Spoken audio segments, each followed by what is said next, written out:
Hello aspirant, स्वागत है आपका मेरे YouTube channel A for Amit में।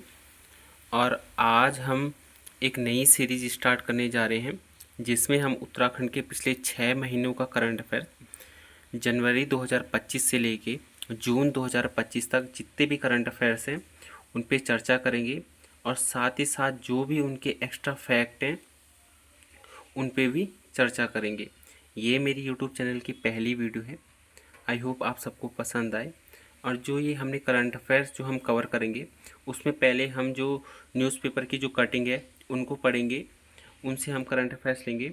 और फिर जो हमारे एक्स्ट्रा फैक्ट हैं उनको हमने नीचे इंक्लूड किया है, जैसे यहाँ पे है, फिर हम उनको पढ़ेंगे। जो भी न्यूज़पेपर से हमें एक्स्ट्रा फैक्ट मिलेंगे करंट अफेयर्स के साथ साथ उनको भी डिस्कस करेंगे। तो चलिए शुरू करते हैं हम आज की अपनी वीडियो से। और आज का जो हमारा पहला करंट अफेयर्स है वह है प्रवासियों को राज्य में निवेश के लिए प्रोत्साहित करेगी सरकार। तो सरकार द्वारा 12 जनवरी को अंतर्राष्ट्रीय प्रवासी उत्तराखंड सम्मेलन आयोजित किया गया जो कि दून में होगा।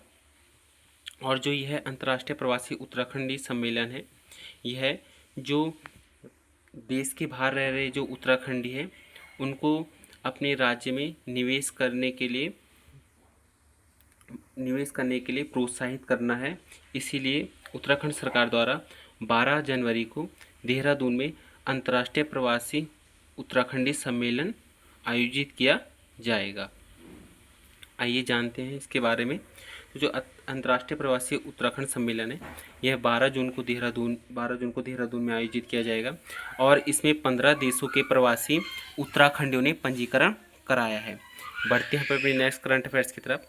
तो हमारा नेक्स्ट करंट अफेयर्स है शिक्षक चमोला को वर्ष 2024 का रत्न सम्मान। तो जो विकासखंड खिरसू के राजकीय इंटर कॉलेज सुमाड़ी में हिंदी अध्यापक अखिलेश चंद्र चमोला 2024 रत्न सम्मान से सम्मानित हुए। आइए जानते हैं इनके बारे में। तो जो शिक्षक चमोला को जो 2024 का रत्न सम्मान दिया है, इनका पूरा नाम अखिलेश चंद्र चमोला है और यह हिंदी के अध्यापक हैं और यह सुमाड़ी राजकीय इंटर कॉलेज खिरसू के वहाँ पढ़ाते हैं। बढ़ते अपने नेक्स्ट करंट अफेयर्स की तरफ। तो हमारा नेक्स्ट करंट अफेयर्स है ओला उबर की तर्ज पर सीएम सारथी योजना। आइए जानते हैं कि क्या ये परियोजना है। तो राज्य सरकार ने महिला सारथी परियोजना को शुरू किया है। यह क्या परियोजना है? तो ओला उबर की तर्ज पर अब महिला सारथी यात्रियों को उनके गंतव्य तक पहुंचाती नजर आएंगी। तो जैसे ओला उबर होते हैं उनमें जो ड्राइवर होते हैं वह पुरुष रहते हैं और वह जो अपने यात्री हैं उनको जहां उन्हें पहुंचना होता है वहां पहुंचाते हैं। तो इसी के बिहाव पर राज्य सरकार ने महिला सारथी परियोजना को लॉन्च किया है, जिसमें अब जो ड्राइवर होगा वो महिला होगी और वह यात्रियों को उनके गंतव्य तक पहुंचाएगी।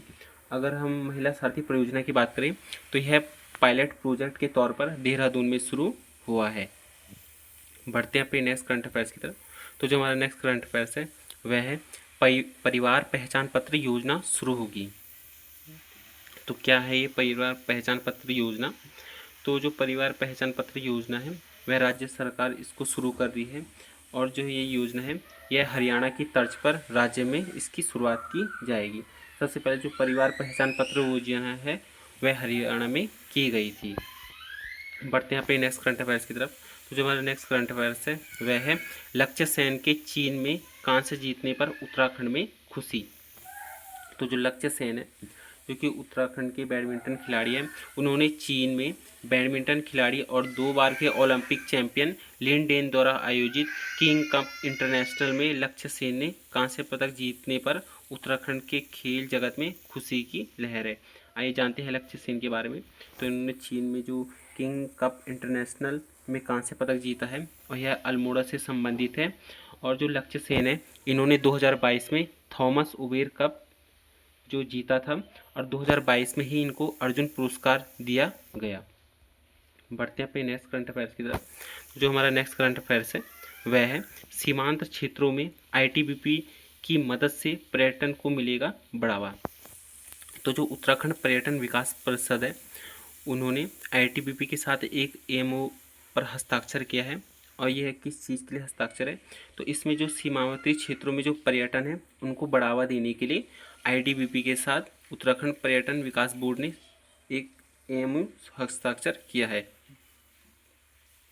जो उत्तराखंड पर्यटन विकास बोर्ड है, इन्होंने जो सीमांत क्षेत्र में जो पर्यटन को बढ़ावा देने के लिए हेली सेवाओं का विस्तार किया जा रहा है।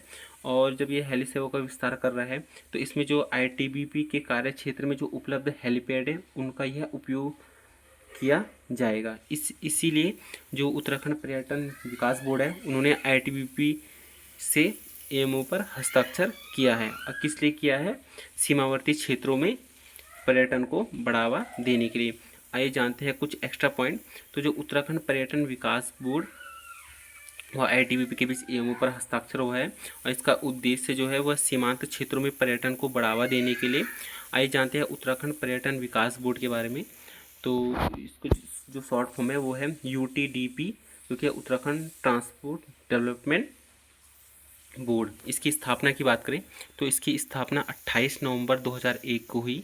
अगर हम इसके मोटो की बात करें तो इसका मोटो है उत्तराखंड सिंपली हेवन। और जो उत्तराखंड पर्यटन विकास बोर्ड है, बोर्ड को गठन करने वाला उत्तराखंड प्रथम राज्य है। और जो पर्यटन का मॉडल है, जो उत्तराखंड का पर्यटन का मॉडल है वह सिंगापुर देश से लिया गया है। जो उत्तराखंड ने प्रथम बार पर्यटन नीति 26 अप्रैल 2001 को जारी की थी।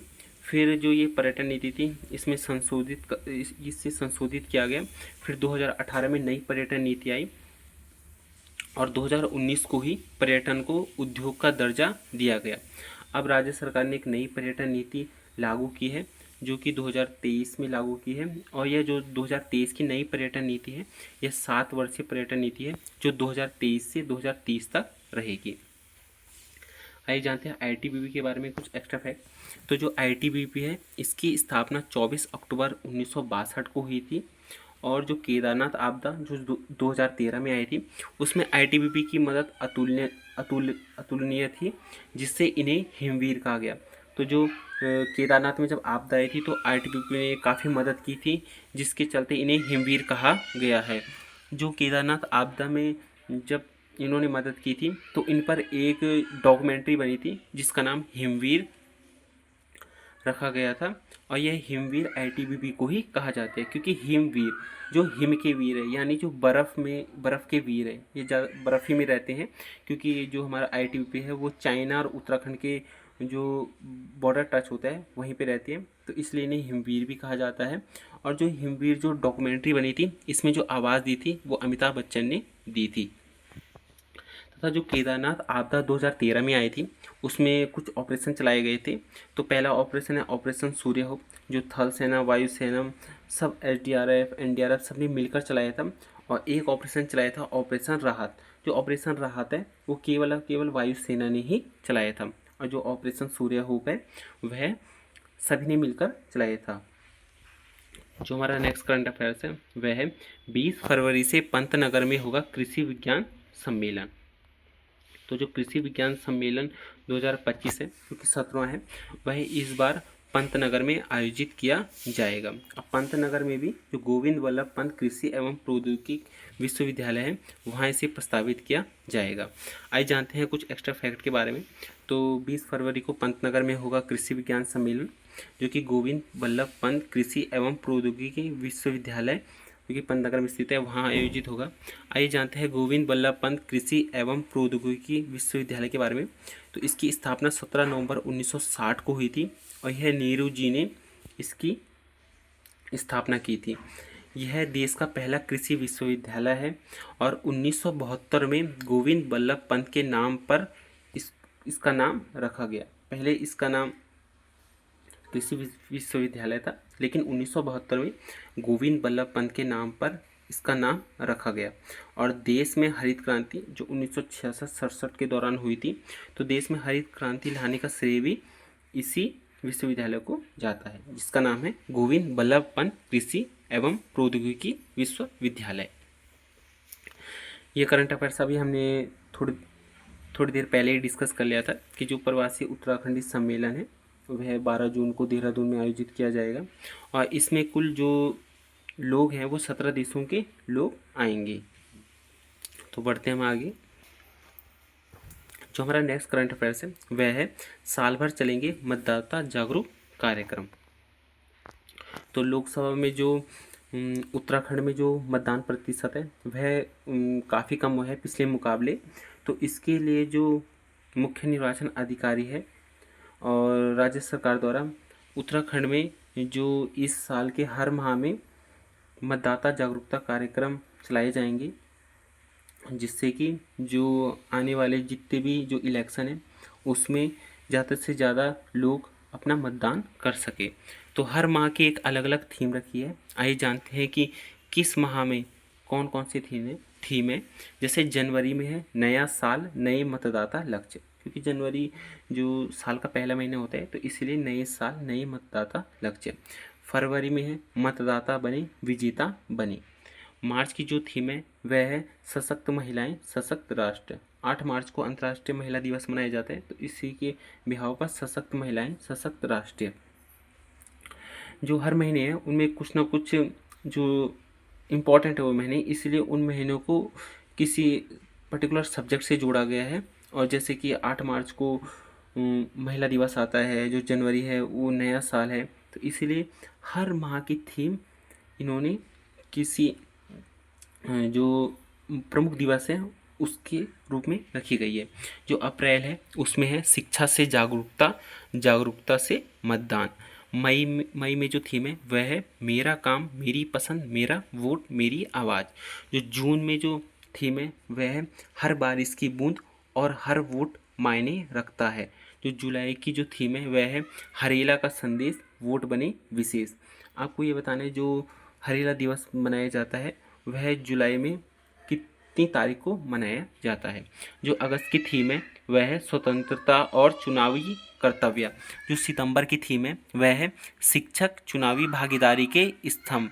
जो अक्टूबर की थीम है वह है आसान पंजीकरण आसान सुधार। जो नवंबर की थीम है वह है संविधान संकल्प और मतदान उत्तराखंड के साथ नई उड़ान। जो दिसंबर में जो थीम है वह है सुगम मतदान सबका सम्मान। बढ़ते अपने नेक्स्ट करंट अफेयर्स की तरफ। तो हमारा नेक्स्ट करंट अफेयर्स है प्रदेश में भूतापीय ऊर्जा की संभावना तलाशने का खर्च केंद्र सरकार उठाएगी। तो आइए जानते हैं इसके बारे में। तो उत्तराखंड के हिमालय क्षेत्र में भूतापीय ऊर्जा जियोथर्मल एनर्जी पर काम शुरू करने के लिए प्रदेश सरकार आइसलैंड के साथ एमओयू करने जा रही है। तो प्रदेश सरकार जो भूतापीय ऊर्जा है उसके लिए आइसलैंड जो देश है उसके साथ एक एमओयू हस्ताक्षर करने जा रही है। 17 जनवरी को आइसलैंड के साथ समझौता ज्ञापन हस्ताक्षर होंगे। तो इसका पॉइंट यही है कि जो भूतापीय ऊर्जा है वह प्रदेश सरकार किसके साथ मतलब इसकी संभावना तलाशने के लिए जो खर्च उठा रही है तो वह है आइसलैंड देश। बढ़ते हैं अपने नेक्स्ट करंट अफेयर्स की तरफ। जो हमारा नेक्स्ट करंट अफेयर्स है वह है विज्ञान और सामुदायिक प्रयास से बचेंगे राज्य के देवन। तो देवन किन्हें कहा जाता है? देवन उन्हें कहा जाता है जो कि जिनमें कि हमारी जो प्रमुख आस्था रहती है, जो कि किसी मंदिर के पास अगर कोई वृक्ष है जिसको कि देवन घोषित किया गया है उसको काटने पर पाबंदी होती है। तो आइए जानते हैं इसके बारे में। तो सुप्रीम कोर्ट ने हाल ही में राजस्थान के पवित्र या देव वनों सैक्रेड ग्रोव्स पर ऐतिहासिक फैसला सुनाते हुए सभी राज्यों को अपने पवित्र वनों की सुरक्षा करने के निर्देश दिए हैं। इसके 2 दिन बाद वनों पर आई ताज़ा रिपोर्ट में कई चिंताजनक पहलू सामने आए हैं। इनमें कुछ राज्यों में वन क्षेत्र तेजी से घटना बताया गया है। ऐसे में देश के देव वनों की संरक्षा पर चर्चा होने लगी है। खुशी की बात यह है कि उत्तराखंड में 300 से भी ज़्यादा देववन है। तो जो उत्तराखंड है उसमें 300 से भी ज़्यादा देववन है, जिनमें सर्वाधिक 140 पिथौरागढ़ जिले में है। तो उत्तराखंड का जो पिथौरागढ़ जिला है वहाँ पे सर्वाधिक 140 देववन है। यह जानकारी उत्तराखंड अंतरिक्ष उपयोग केंद्र यूसैक, जिसका जो मुख्यालय है वह देहरादून में है, कि सैटेलाइट मैपिंग व जियो टैगिंग से मिली है। उत्तराखंड में वनों का संरक्षण प्राचीन काल से ही परंपरा का हिस्सा रहा है। यहाँ वनों, घास के मैदानों जिनको बुग्याल कहा जाता है और चुनिंदा स्थलों को पवित्र माना जाता है। मान्यता है कि देवी या देवता और पवित्र आत्माएं इन स्थानों में निवास करती है। इसके अलावा कई पेड़ पौधे, झाड़ियाँ और घास भी पवित्र माने जाते हैं। यह पवित्र वन सर्दियों के दौरान आने वाले हिमस्खलन या पूरे वर्ष भूस्खलन के नीचे स्थित मंदिरों और गांवों की सुरक्षा में महत्वपूर्ण भूमिका निभाते हैं। अगर आपको इनमें से कुछ इंपॉर्टेंट पॉइंट लग रहा है तो आप अपने जो भी आपकी कॉपी होगी उनमें नोट कर लीजिएगा। जैसे कि उत्तराखंड में 300 से ज़्यादा देववन हैं और पिथौरागढ़ में सबसे अधिक देववन है। जो उत्तराखंड अंतरिक्ष उपयोग केंद्र है यूसैक, इसका मुख्यालय देहरादून में स्थित है। ये छोटे छोटे पॉइंट जो है वो काफ़ी इंपॉर्टेंट है। इससे आपका करंट अफेयर्स के साथ साथ जो उत्तराखंड का जीएस है वो भी मजबूत बनेगा। देखते हैं। मान्यता है कि देवी या देवता और पवित्र आत्माएं इन स्थानों में निवास करती है। इसके अलावा कई पेड़ पौधे, झाड़ियां और घास भी पवित्र माने जाते हैं। यह पवित्र वन सर्दियों के दौरान आने वाले हिमस्खलन या पूरे वर्ष भूस्खलन के नीचे स्थित मंदिरों और गांवों की सुरक्षा में महत्वपूर्ण भूमिका निभाते हैं। केवल मंदिर के मेलों और त्योहारों के दौरान विशेष समुदाय और पवित्र वनों से संसाधन लेने की अनुमति है। वनों को लेकर ब्रिटिश कालीन से नियम कानून लागू किए जाते हैं। हालांकि उस दौरान संरक्षण से ज़्यादा वन दोहन हुआ। बाद में वन संरक्षण अधिनियम जो 1980 में आया था और राष्ट्रीय वन नीति जो 1988 में आई थी में संरक्षण जैसी बातों का समावेश किया गया है। यूसैक, जिसकी फुल फॉर्म उत्तराखंड अंतरिक्ष उपयोग केंद्र है, के वैज्ञानिक डॉक्टर मजेंद्र सिंह रावत ने बताया, जहाँ भी देव वनों की जानकारी मिल रही है वहाँ जियो टैगिंग कराई जा रही है। फिर उनकी दूसरे देव वन से कितनी दूरी, कितना सर्किल है को सैटेलाइट मैपिंग से लिंक किया जाता है। इसे सैक्रेड एरिया भी कहते हैं। इसका धरातलीय अध्ययन किया जाता है। बताया, कुछ स्थलों पर देव वन नहीं है मगर विशिष्ट धार्मिक स्थलों पर देव वृक्ष मौजूद है। इनकी उम्र 400 से 500 साल या इससे भी अधिक है। यूसैक की निदेशिका नितिका खंडेलवाल के निर्देशन में देव वनों को चिन्हित करने व संरक्षा का कार्य चल रहा है। उनका कहना है कि देव वनों की सुरक्षा सामुदायिक सहयोग से हो सकती है। उत्तराखंड में कई समुदाय के प्रयास से ही देव वन संरक्षित किए हो पाए हैं। आइए जानते हैं कि उत्तराखंड के जो प्रमुख देववन और वृक्ष कौन कौन से। इसमें सबसे पहला है जागेश्वर धाम जो कि अल्मोड़ा में स्थित है। तो कुमाऊं के जागेश्वर धाम को नागेश्वर दारुक वन के नाम से भी जाना जाता है। यहाँ करीब 3 किलोमीटर के दायरे में देवदार के पेड़ हैं। लोग इन्हें भगवान शंकर का रूप मानते हैं। तो जागेश्वर धाम में जो देवदार के पेड़ हैं उनको देववन की संख्या दी गई है। बढ़ते हैं हम अपने जो दूसरा देवन है वह ताड़केश्वर महादेव। तो पौड़ी जिले में ताड़केश्वर मंदिर, अगर आपके पास आएगा ताड़केश्वर महादेव मंदिर का है तो आप पौड़ी जिले में ताड़केश्वर महादेव मंदिर है। तो पौड़ी जिले में ताड़केश्वर मंदिर क्षेत्र में देवदार के वन है। यहाँ पेड़ काटने व नीचे गिरी लकड़ियों को जलाने पर भी पाबंदी है। तीसरा है हाट कालिका मंदिर जो कि पिथौरागढ़ में स्थित है। तो पिथौरागढ़ के गंगुली हाट स्थित हाट कालिका मंदिर क्षेत्र में देवदार के पेड़ों की भरमार है। जो चौथा है वह है दीवा डांडा। तो दीवा डांडा पौड़ी में स्थित है। तो पौड़ी जिले के दीवा डांडा नाम से विख्यात वन क्षेत्र में बांज के पेड़ों का जंगल है। तो जो दीवा डांडा है वहाँ पे बांज की जो पेड़ों की जो सकंता है वह काफ़ी है। बढ़ते अपने नेक्स्ट की तरफ। तो नेक्स्ट है हमारा नैनी डांडा के वन। तो पौड़ी जिले में नैनी डांडा का साल के वनों के बीच में एक बांज का पेड़ है। इस पेड़ के संरक्षण के लिए बंजा देवी नाम से हर वर्ष मेला लगता है। तो जो नैनी डांडा के वन है वह पौड़ी में स्थित है और जो बंजा देवी मेला है वह नैनी डांडा के वन में लगता है जो कि पौड़ी जिले में स्थित है। आइए बढ़ते अपने नेक्स्ट की तरफ। तो नेक्स्ट है जोशीमठ का देव वृक्ष। तो जोशीमठ में सहतूत का वृक्ष है। मान्यता है कि इसके नीचे आदि गुरु शंकराचार्य ने तपस्या की थी। इसकी उम्र 500 वर्ष से ज़्यादा बताई जाती है। यह पेड़ भीतर से खोखला होने के बाद भी बाहर से हरा भरा नजर आता है।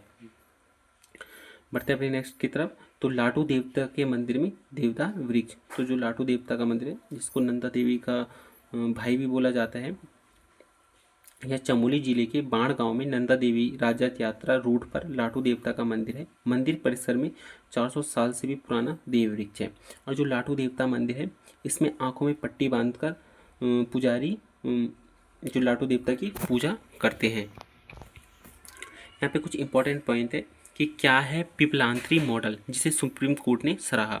तो जो पिपलांत्री मॉडल है वह राजस्थान से संबंधित है। आइए जानते हैं क्या है।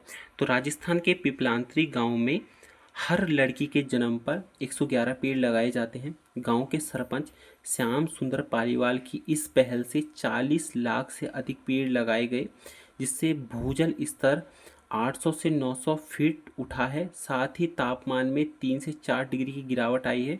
इन प्रयासों से स्थानीय जैव विविधता को बचाने में भी मदद की है। साथ ही मिट्टी के कटाव और बढ़ती मरुभूमि को रोका जा सका है। सुप्रीम कोर्ट ने पिपलांत्री मॉडल की सराहना करते हुए यह मॉडल दिखाता है कि कैसे समुदाय के प्रयास से सामाजिक, आर्थिक और पर्यावरणीय चुनौतियों से मिलकर निपट सकते हैं। यहाँ पे कुछ निर्देश है सुप्रीम कोर्ट के। तो 18 दिसंबर 2024 को सुप्रीम कोर्ट ने राज्यों के वन विभाग से जमीनों सर्वेक्षण और सैटेलाइट की मदद से प्रत्येक पवित्र वन व उपवन की मैपिंग करने के लिए भी कहा है।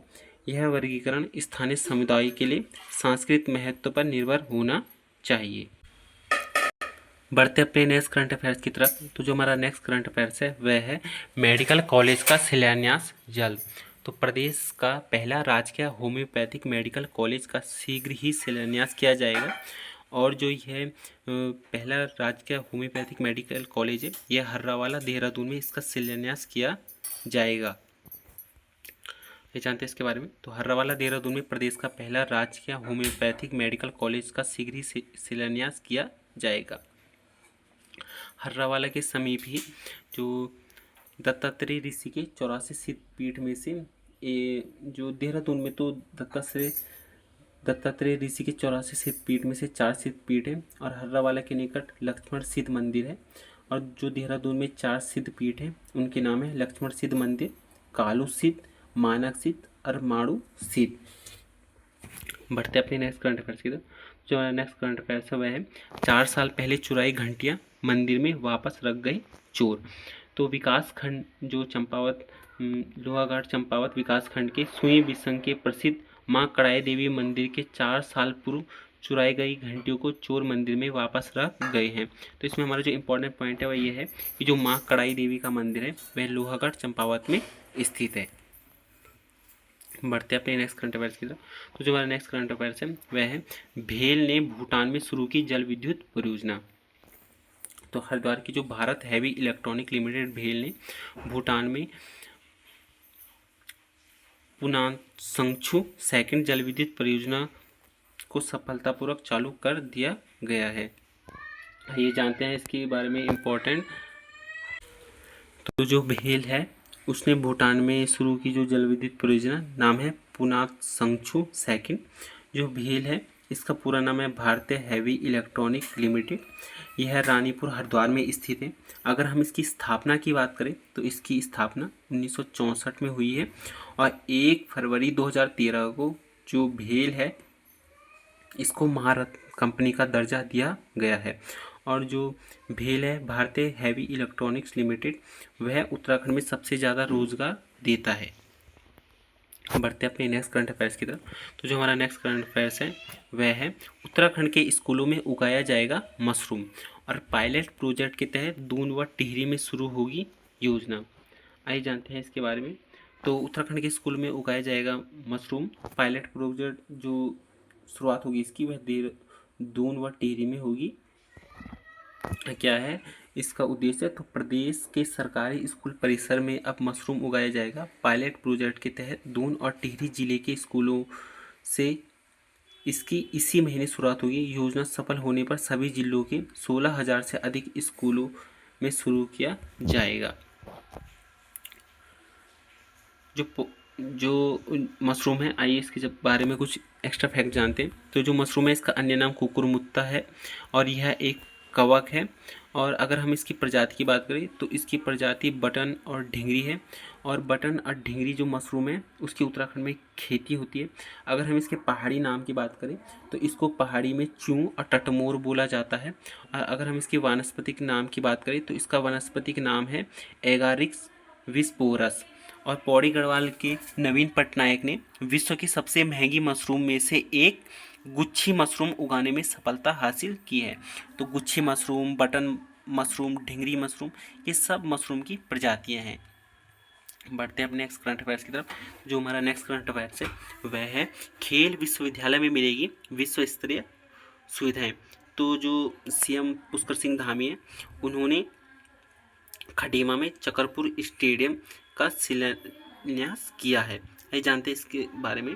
तो पुष्कर सिंह धामी ने चकरपुर स्टेडियम का लोकार्पण किया है। जो चकरपुर स्टेडियम है वह खटीमा में स्थित है। अगर हम चकरपुर स्टेडियम के वास्तविक नाम की बात करें तो इसका वास्तविक नाम वन चेतना केंद्र स्पोर्ट्स स्टेडियम है। और अगर खटीमा की बात करें तो खटीमा का जो पुराना नाम है वह मकरपुर है। और खटीमा में ही रामडोला का मेला लगता है।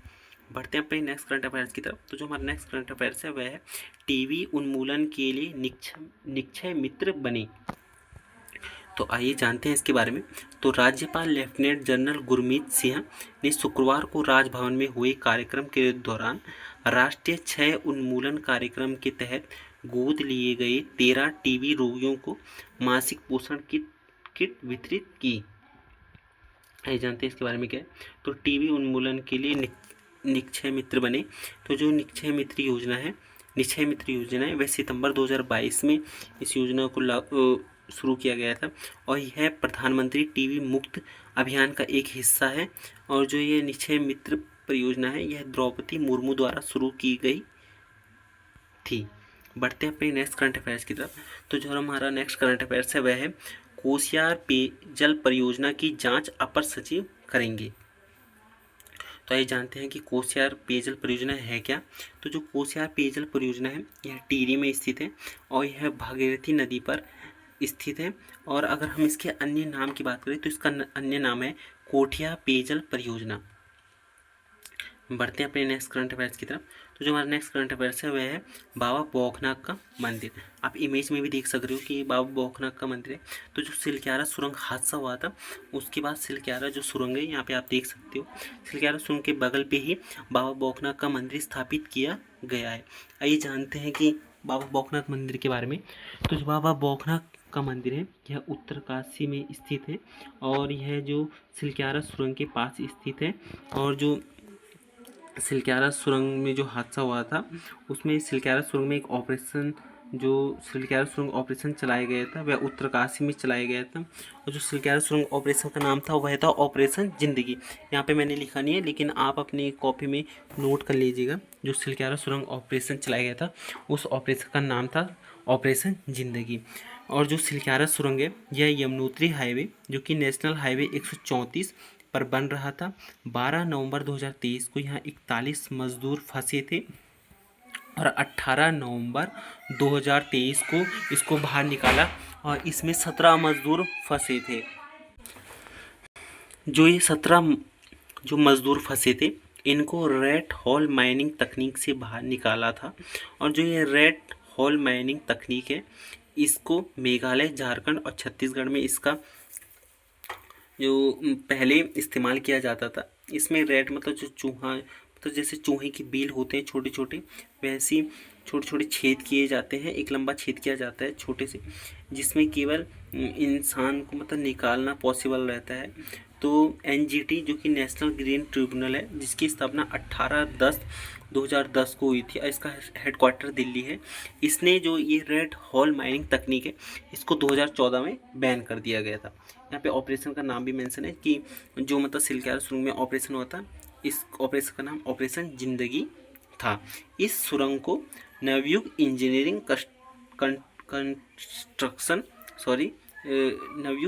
इंजीनियरिंग कंस्ट्रक्शन कंपनी हैदराबाद बना रही थी। और जो यह सुरंग है यह 4.53 किलोमीटर की है।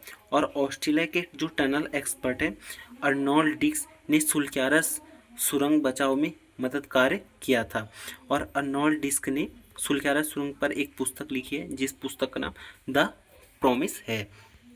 बढ़ते हैं अपने नेक्स्ट करंट अफेयर्स की तरफ। तो जो हमारा नेक्स्ट करंट अफेयर्स है वह है हम ड्रग्स फ्री उत्तराखंड की ओर तेजी से बढ़ रहे। तो राज्य सरकार जो है वह उत्तराखंड को ड्रग्स फ्री बनाने का लक्ष्य रखा गया है। और उत्तराखंड सरकार द्वारा 2025 तक उत्तराखंड को ड्रग्स फ्री बनाने का लक्ष्य रखा गया है। तो यहाँ पे मैंने नोट भी किया है कि 2025 तक उत्तराखंड को ड्रग्स फ्री बनाने का लक्ष्य है। तो उत्तराखंड में नशा मुक्त बनाने के लिए मतलब कुछ अभियान चलाए गए हैं। आइए जानते हैं उन अभियानों के बारे में। तो सबसे पहला अभियान है धामी अगेंस्ट ड्रग्स, जो 2024 में चलाया गया। फिर जो दूसरा अभियान है वह है मेरा उत्तराखंड नशा मुक्त उत्तराखंड, जो कि 6 अक्टूबर 2019 को चलाया गया। और तीसरा अभियान है ऑपरेशन सत्य, जो कि उत्तराखंड में नशे से संबंधित है और इसे 2019 में चलाया गया था। बढ़ते अपने नेक्स्ट करंट अफेयर्स की तरफ। जो हमारा नेक्स्ट करंट अफेयर्स है वह हमने ऊपर भी इसको डिस्कस कर लिया था, अंतर्राष्ट्रीय प्रवासी उत्तराखंडी सम्मेलन। इसमें इंपॉर्टेंट जो है जो हमने वहाँ पे डिस्कस नहीं की थी वो है इसकी थीम। तो जो अंतर्राष्ट्रीय प्रवासी जो उत्तराखंडी सम्मेलन है जो कि 12 जून को देहरादून में आयोजित किया जाएगा, इसकी जो थीम है वह है सशक्त उत्तराखंड में प्रवासी उत्तराखंडियों की भूमिका। बढ़ते हैं अपने नेक्स्ट करंट अफेयर्स की तरफ। तो जो हमारा नेक्स्ट करंट अफेयर्स है वह है अपने सिद्धपीठ पर विराजमान हुई माँ नंदा। तो नंदा नगर चमोली में जो माँ नंदा है वह अपने सिद्धपीठ में विराजमान हुई है। आइए जानते हैं इसके बारे में कुछ इम्पोर्टेंट फैक्ट।